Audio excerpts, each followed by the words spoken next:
Welcome back.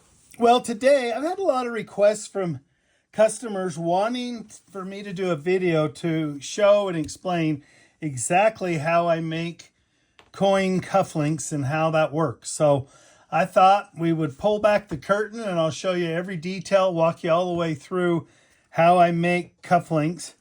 So first of all, I don't make the posts themselves, the cufflink post. I order these from eBay, China suppliers, wherever I can find them, from US suppliers as well. I order these cufflinks, these backings. These are bullet backings, and they're called bullet backings because of the shape that the cufflink comes in, the back part. That's why they call it bullet backing.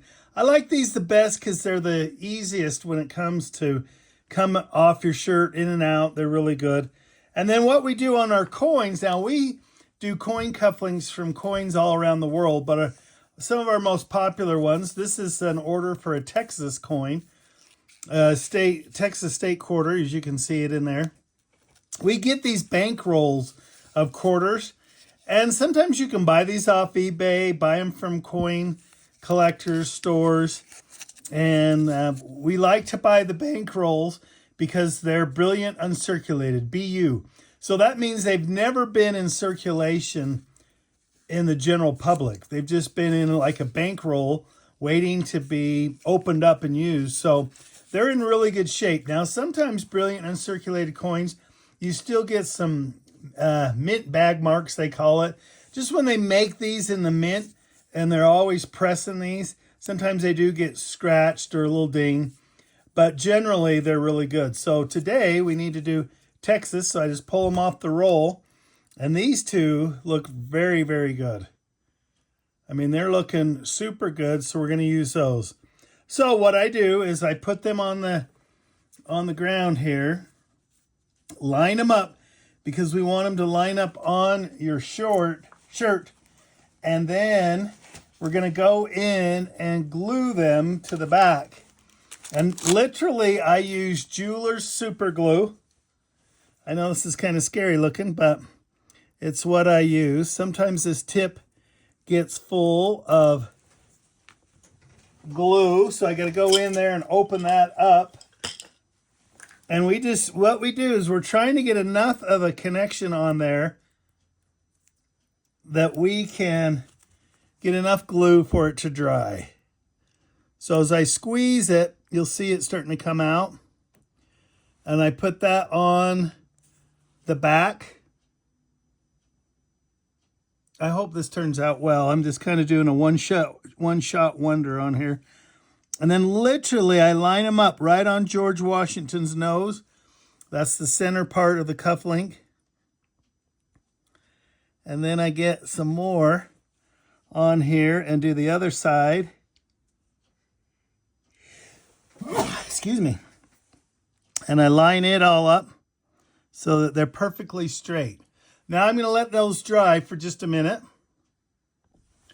Now that they're dry, I use epoxy.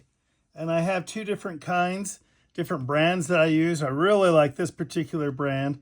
And epoxy, you've got to do equal parts. So I'll show you how I do that and pour that to make it so that it works out just perfect. So this part I eyeball. I have a little cup that I'm going to put this in, and this is so this is the clear resin that we're going to use first. And I'm going to get the cup and I'm going to pour, which I don't know if I can do on camera. Pour exactly the amount that I need. And what we're trying to do is get exactly 50%, right? 50% of the number A and then 50% of B. This is the hardener. And I literally eyeball this. Pour that in there like that. And now we're going to mix it up.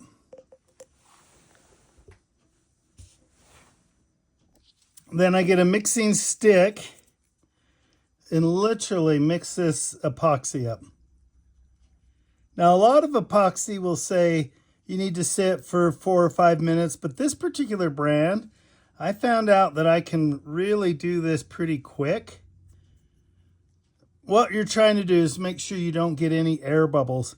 Air bubbles are the really bad thing that you don't want to get on your coins, because then they look stupid.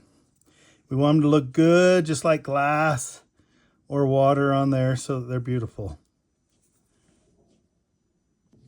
Now I have my tray that, because we're actually going to cook these in the oven at 170 degrees Fahrenheit for 25 minutes. But I also need to put the enamel on the coin. So I carefully put the enamel on here, and you want to spread it evenly. You don't want to do too much, but then again, you want to do enough. So I do that, and I've spilled some, as you can see, and then I just move it down from my hand. And if that happens, you want to take the coin and rub the sides so that it's off the edge, and then you should be good to go. Let me get a Kleenex, because this can be kind of messy if you're not careful. And then I want to make sure I look at the coin to make sure I've got evenly distributed amount. And that is beautiful. And now I'm going to do the next one. I'm going to get my enamel and put it on the coin. This enamel brand it runs really liquidy. But man, it dries so beautiful when it's done. So I make sure all the surfaces get their enamel on them. So you want to make sure it goes inside the cufflink post all the way around. And that's looking great. And now I'm going to go put them in the oven, 170 degrees for 25 minutes. All right, now we're doing the oven part. So I'm literally setting them in there, making sure they're good. And then I'll come up here, set the oven for 170 degrees. And we'll do it for 25 minutes. From my experience, that is perfect. And we'll check on these in 25 minutes. Okay, the oven's just about done. Just about been 25 minutes since we shot this video, and we'll open this up and pull out the coins. Okay, timer's done. Check out our cufflinks that are in there. They're super hot, well, at 170 degrees. So I'm going to literally set them here, and we'll come grab them in just a minute.